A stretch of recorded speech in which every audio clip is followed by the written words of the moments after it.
سلام، من دکتر نوید خپلواک هستم. بحث امروز ما در مورد تفکیک درد شکم با درد معده، درد غده پنکریاس و اجزای دیگه شکم با درد معده. خب، اگر عفونت یا التهاب در معده موجود باشه، مریض بعد از خوردن نان اتومات احساس دلبدی یا ناسیا و بعد از دلبدی استفراغ میکنه. در پهلویش درد شدید در قسمت معده، در این ناحیه درد شدید احساس میکنه. این درد با خوردن نان زیادتر شده و در شکم خالی نسبتاً یا معده خالی نسبتاً بهتر می باشه. اپیگاستریک پین. اگر التهاب موجود بود بعد از خوردن دلبدی و استفراغ به وجود آمد و در اکثریت موارد بعد از خوردن احساس پوندیدن و دمش معده، گستروپرسس، عدم تحرک معده، از جمله علائم است که بعد از التهاب و عفونت معده توسط یا استفاده ادویه‌جات یا اچ پایلوری و یا هر ملحوظ دیگه مریض احساس میکنه. این حالت در یک وضعیت دیگه قابل احساس است. severe gastric pain. اگر درد مریض در قسمت بالایی شکم در این ناحیه بیشتر بود، خیلی شدید بود، این درد مستقیم به طرف کمر ردیشن یا سرایت میکرد. این درد معده نیست، درد غده پنکریاس است. ردیشن تو بک. اکثر این و مریضا بعد از خوردن نان استفراغ و دلبدی داره. نان وقت بخوره اتومات نازیا، دلبدی و دلبدیشان تبدیل میشه به استفراغ.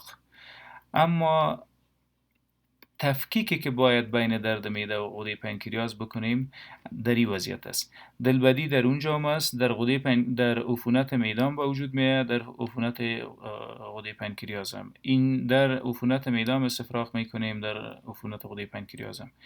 این استفراغات سبب میشه که درد مریض کم شوه، ریلیف. اکثریت اوقات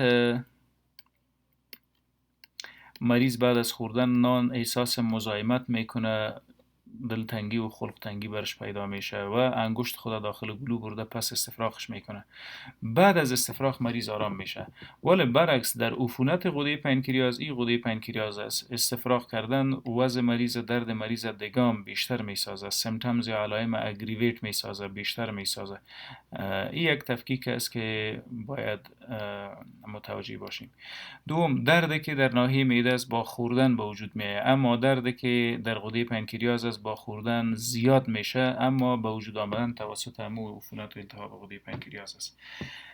اگر عفونت در معده موجود باشه، ناگهانی اگر بود، acute gastritis، دفعتاً بنابر هر ملحوظی که بود عفونت پیدا شد، کتش مریض دلبدی استفراغ داره، تب شدید هم داره، اما به اندازه شدید نیست که سبب لرزه و خنک مریض بگرده.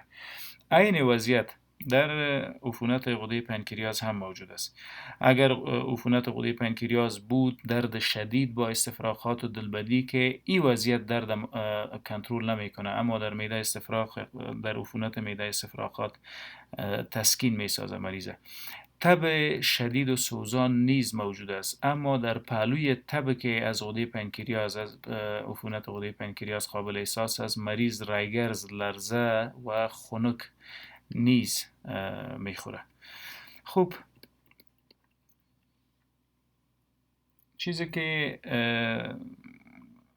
بیشتر قابل لمس است در تفکیک کردن بین درد معده و درد غده پنکریاس، بعد از خوردن شهم یا فرس، درد غده پنکریاس چند میشه و به اندازه که حتی بیشتر مریضا را طاقت فرسا ساخته و استفراغات بیشتر از اینا سبب میلری وایس تیر یا حتی پاره شدن و کفیدن میری میگرده. اینا مریضایی هستن که ستیتوریا یا مواد غایطی چرب دارن، چون غده پنکریاس عفونت کرده. انزیم به نام لایپیز و امایلیز، دو انزیم خیلی مهم و حیاتی برای هضم مواد غذایی دیگه توسط پنکریاز به کوالیتی خوب تولید نمیشه. اینا هر دو در پنکریاتایتس یا عفونت پنکریاز از حد نرمال بالا میره. وقتی مقدارشان زیادتر شد بدون شک فٹس و اینا یا شحمیات دیجنریت ساخته و بیشتر در مواد غایطه بیرون مبراه. اگر در عفونت معده این ناحیه مریض فشار بتیم درد داره، ولی اگر در عفونت غده پنکریاز این ناحیه را فشار بتیم درد داره، تندرنس در هر دو موجود است. اما در عفونت غده پنکریاز درد مستقیم به قسمت کمر یا بک آف پیشن ردیشن یا سرایت میکنه. این دردها با خوردن نان زیاد میشه. این دردها با خوردن هیچ ارتباط نداره. خب چگونه در لابراتوار میتونیم این وضعیت مهار بسازیم؟ برای دانستن گسترایتس سیمتومز یا علائم خیلی مهم است. اگر مریض میآید و شکایت میکنه که بعد از خوردن نان استفراغ دلبری برم رخ میته، در گشنگی کاملا جور میباشم یا داخل استفراغ دلبری نیست، بعد از دلبری و استفراغ ریلیو یا راحت و تسکین میشم، اینا کسایی هستند که به التهاب معده روبرو شدن. باید حداقل ببینیم که علت اصلی التهاب معده چیست. استفاده از انسرت یا ادویه های ضد درد، بروفین بیشتر مشهور است دوایی صنفی و سیلیکوکزب که بیشتر بر درد استخوان‌ازش استفاده میشه، سبب التهاب حاد معده یا گسترایتس میگرده. هلیکوباکتر پایلوری یا اچ پایلوری علت شایع و مهم است که سبب گسترایتس میگرده. در غده پنکریاز اگر جستجو بکنیم بیشتر اوبسیتی یا چاقی سبب کرونیک پنکریاتایتس میگرده CP و در پهلوی چاقی سیست ها و تومورها در پنکریاس، ضربات به غده پنکریاس سبب اکیوت و کرونیک پنکریاتایتس میگرده. در خون باید معاینه لایپیز و آمایلیز انجام بدهیم اگر استفراغ شدید داریم و توسط دواهای ضد استفراغ هم کنترل نمیشه. استفراغ کردن مواد خوردگی سبب تسکین درد اگر نمیشه، لایپیز و آمایلیز باید ببینیم در مریض. حتی در اکثریت طفلا هم این موضوع قابل لمس و قابل دید است. خب در بزرگسالان لایپیز از 40 تا 140 نرمال است. لایپیز اگر خون میبینیم و از 40 تا 140 مقدار لایپیز در خون است، غده پنکریاس صدمه ندیده. آمایلیز هم اگر میبینیم بین 24 الا 150 اگر بود نرمال است. اگر از این حالت مقدار انزیم بیشتر شده بود، در صورت باید حداقل به منیجمنت غده پنکریاس بپردازیم که ارگان نیمه حیاتی وجود است بالاخره.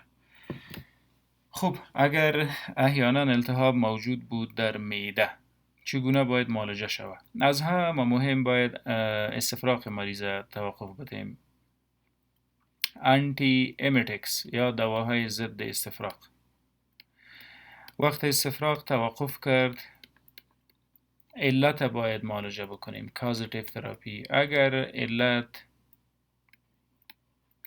خوردن ادویه درد بود را باید توقف بدهیم. اگر علت اچ پایلوری بود اچ پایلوری را باید معالجه بکنیم و اگر علت عفونت غده پنکریاس است حداقل معالجه غده پنکریاس را باید داشته باشیم و برای دراز مدت حداقل میتونیم از سیروپ یا شربت السنک که بیشتر مشهور است، این نام فابریکه است یا ترید نیم نام تجارتی، سوکرالفیت نام اصلیش است، میتونیم از سوکرالفیت برای چندین ماه شکم گشنه استفاده بکنیم، ولی برای خانم های حامله تجویز نمیشه سوکرالفیت. اگر در غده پنکریاس تکلیف موجود باشه، اولین کاری که میکنیم NPO نل پرورن، مریض از طریق دهن هیچ چیزان باید نخوره. کار دومه که باید بکنیم چون در استفراغات بیشتر مایات خود از دست داده، باید به فلیت تراپی بپردازیم یا معالجه ریپلیس کردن و جابجا سازی مایات در وجود. از طریق رگ نارمال سلاین رینگر لکتیل هایپوتونیک و اینی سیروما یا انفیوژن را میتونیم استفاده بکنیم. علت عفونت غده پنکریاس باید پیدا بکنیم و از بین ببریم. در بیشتر اوقات استفاده انتی بیوتیک ها و نه رفتن مواد غذایی به داخل جهاز هاضمه و استفاده پی پی آی یا پنتاپرازول از طریق رگ، اسپازمولودکس چون نوسپا و در صورت که استفراغات بیشتر طولانی مدت بوده و زیادتر دوام کرده سبب طاقت فرسایی و ضعف مریض شده میتونیم که از TPN استفاده کنیم. TPN Total Parenteral Nutrition یعنی فراهم سازی غذای مریض از طریق رگ. ممنون.